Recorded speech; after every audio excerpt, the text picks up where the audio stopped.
how MoMA got it wrong. Museum of Modern Art. The world we live in, you pick up your phone and you take a picture. And you have this picture, and then you can share that picture with hundreds of people. It's a very different place to the daguerreotype, the way they were doing photographs, in terms of the process of what it took to make an image. The first daguerreotype was 1839, and then by 1850, so give or take 10 years later, in America, in New York, there were over a dozen daguerreotype shops where you can go, sit down, and have your photo taken.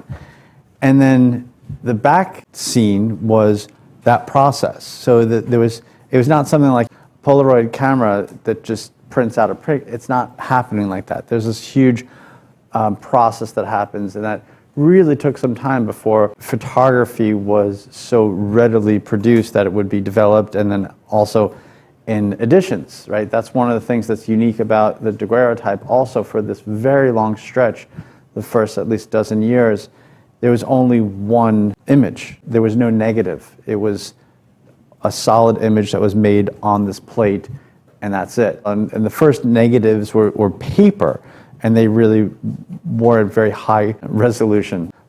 They weren't very crisp. They weren't very clear. So this is a couple of really interesting things just about the mechanics of it. What I want to talk about is a little bit more about when and how this technology developed and was being used. I mean, we see, this is a fun little fact about, so 1900, this is specifically 1903, when the Wright brothers' first flight. Think about when Neil Armstrong landed on the moon, right? There's this famous saying, one small step for man, one giant leap for mankind. What do you think the first thing was that they said when literally people could fly? A pretty big advancement in technology that people could fly. Did you get the picture? Because they wanted to be able to prove that they actually were flying, as opposed to just telling people that.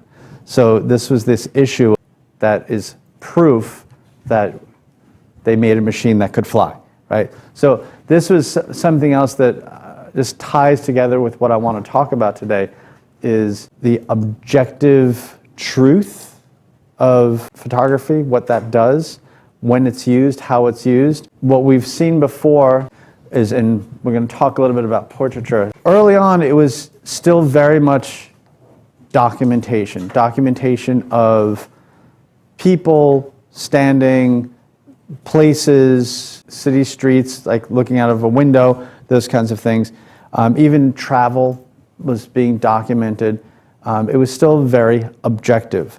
And it was not too different than, this is just comparing this to other art. So in painting, for example, there were always portraits that people did, and the difference then was very expensive, and it was only people who were wealthy that had, like the Arnolfini wedding portrait. This is a very famous painting of a couple that were before they got married, actually, is when this was painted.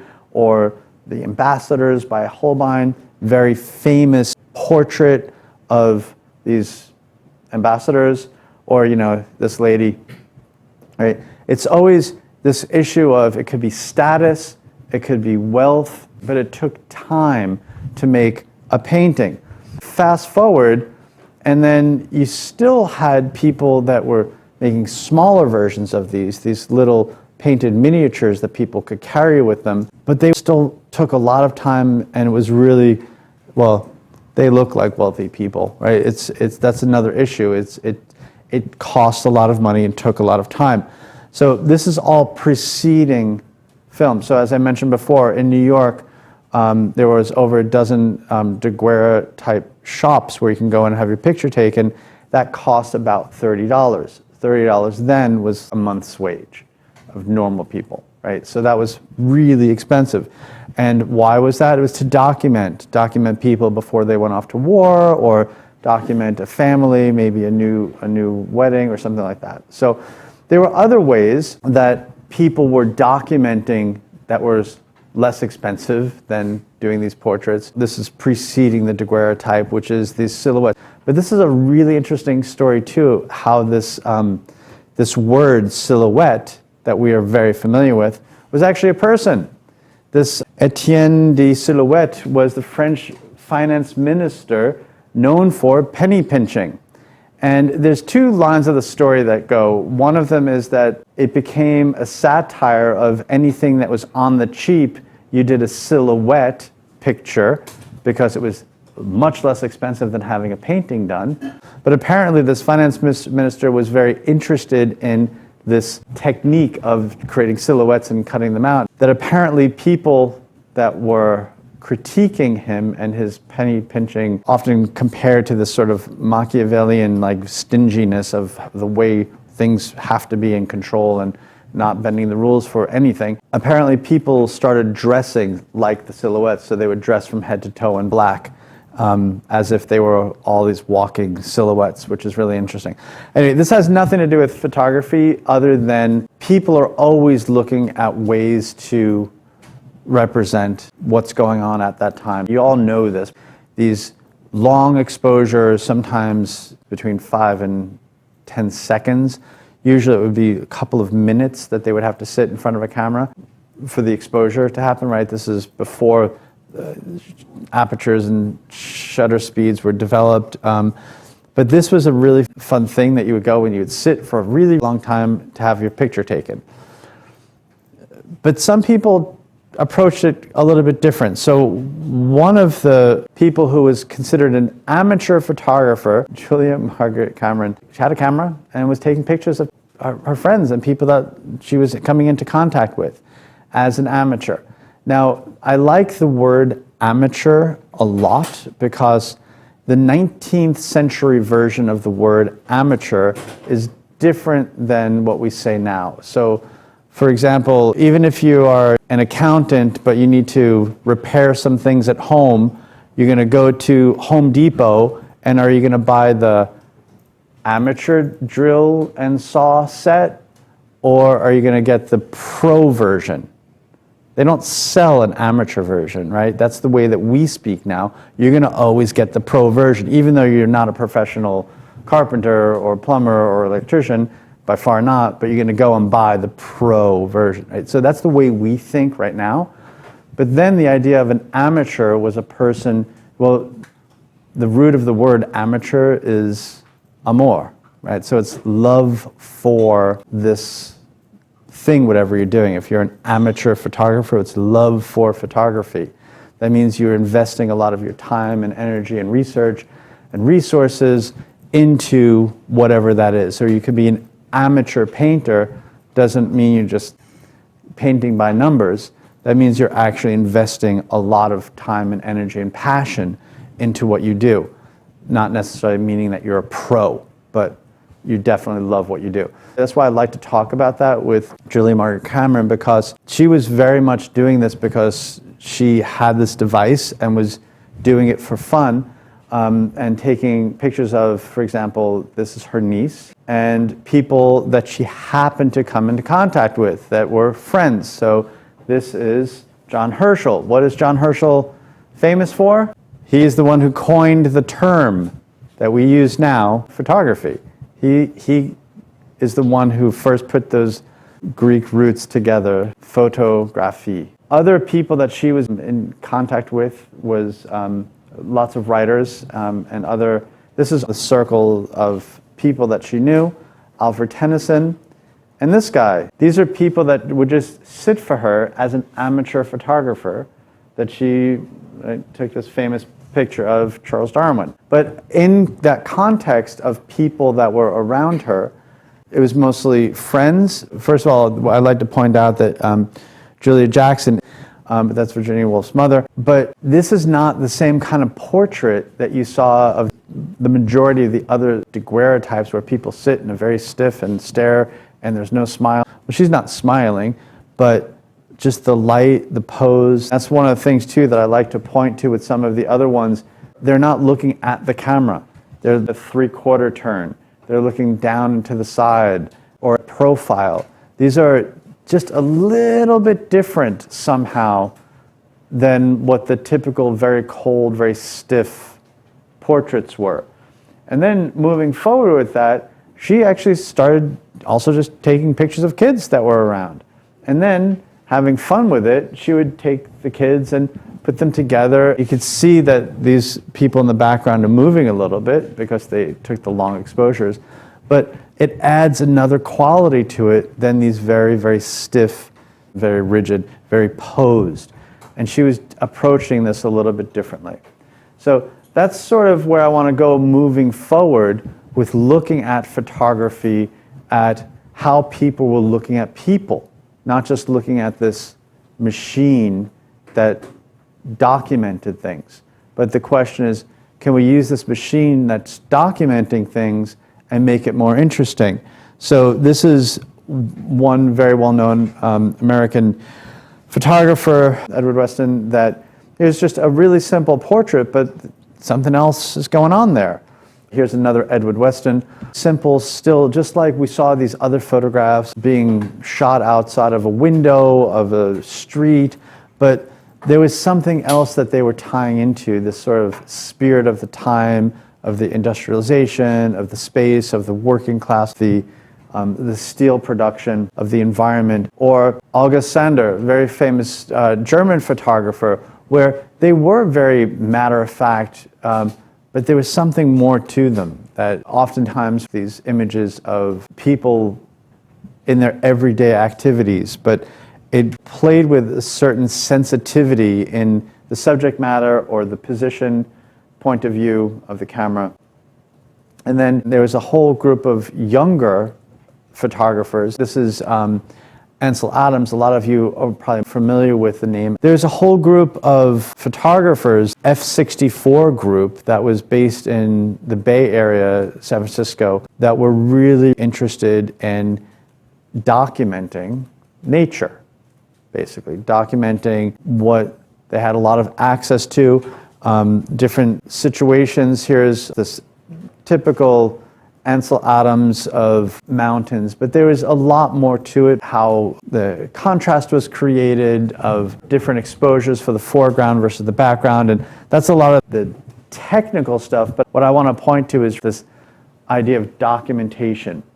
So this is all pre-1930. 1920s, you had a lot of other artists, specifically Man Ray, who was really interested in surrealism, this movement that was interested in looking inside the idea of chance or probability or the dream world or things that you don't necessarily see when you look at the outside world, or how you might perceive or interpret things in your own mind's eye. That's something that he was doing, that a lot of painters, like you might be familiar with, like a Salvador Dali, but Man Ray was doing this with photography, these simple juxtapositions, simple relationships, but it's just another way of looking at a portrait that might be a little bit different. So this is one of the more classic, the glass tears portrait in this surreal approach, right? The Lumiere brothers are known for being the first ones that actually had a cinema that people paid money to watch a film. That was in 1895. And then shortly after that, they developed the first color processing, and by 1907 was the first color processed that you could actually produce photographs that were color-based. So there's just a simple example of the Eiffel Tower. Okay, so how did MoMA get it wrong? This is a little bit of more the discussion of photography, more than just the images or the chemical process of how it happened. So the Museum of Modern Art opened in 1929. This is still very deep in modernism. This was before World War II. We had lots of different movements that had passed. You had your Picassos and your Matisses and all of these other artists.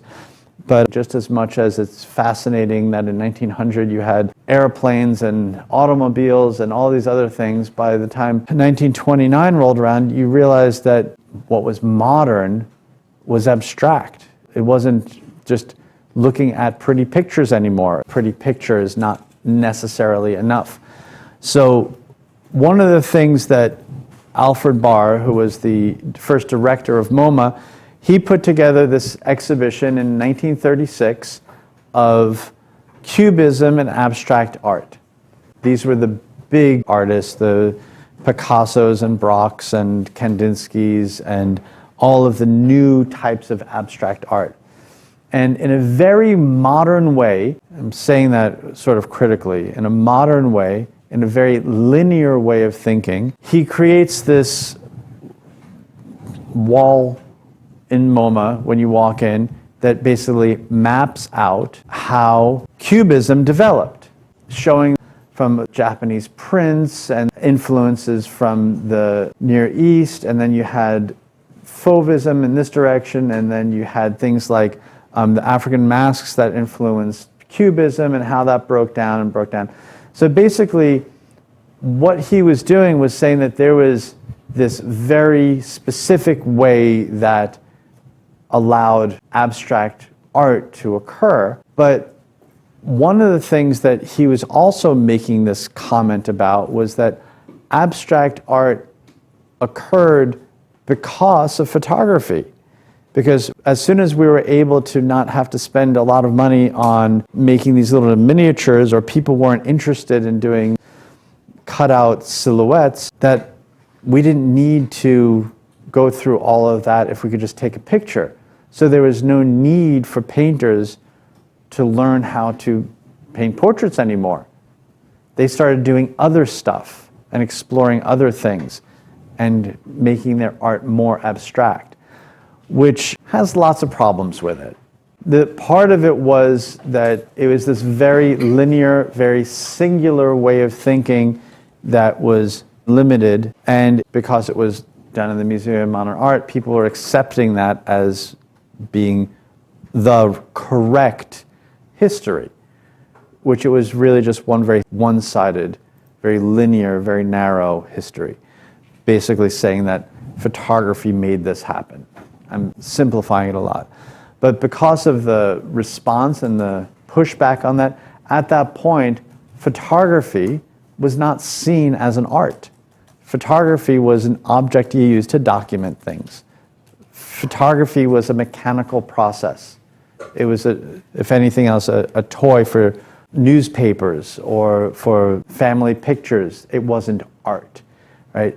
So it wasn't until actually shortly after that, in 1937, they did an exhibition on photography. So basically stretching from the first daguerreotypes to 1937, so from 1839 to 1937. And then that led to, by 1940, which was 10 years after MoMA opened, that they actually created a department of photography at the Museum of Modern Art. So it really wasn't until this time that photography was even being seen as an art. So just to go back and critique this, spill it out a little bit more, the chronological approach to the chart that I was pointing to promotes the singular linear narrative, singular correct path of development from photography. So it disregards alternative histories, diminishes the significance of works that don't align with the prevailing aesthetic. So there was a questioning of this chart that mapped out abstraction as completely diminishing any relevance of photography. And it basically took a very negative leap towards understanding the medium. Since that exhibition in 1936, there has been lots of critiques of creating the correct history. So fast forward, MoMA had another exhibition inventing abstraction and mapping that same time frame out of that first exhibition, and redid the map, much broader, showing much more links and more closely aligned with the way that social networks develop, that there's many overlaps. There's a multiplicity of different directions that they go. So this is MoMA's way to apologize or realize that there was a sort of institutional critique that they had to take on themselves to adjust that, to correct that very linear way of thinking. So just moving forward in terms of photography, we are currently at, not that we still are, if anyone still uses analog photography, but really which was a big game changer up until that point, so this is now 1936, was the SLR, single lens reflex. So this is fun because it really maps out how exactly it works, that just simply put, what you see when you look at through the viewfinder is what lands on the film. Because what was always happening before, you were not able to look directly through the film. And we don't look directly through the film. You're seeing a reflection of what the film is going to see, which was really, really a key development in photography. And I must say that it still took years for photography in itself as an art to find its balance in a world of installation, performance, sculpture, social engagement, street art, all of the other art forms. And I think the digital photography has taken it quite a way as well.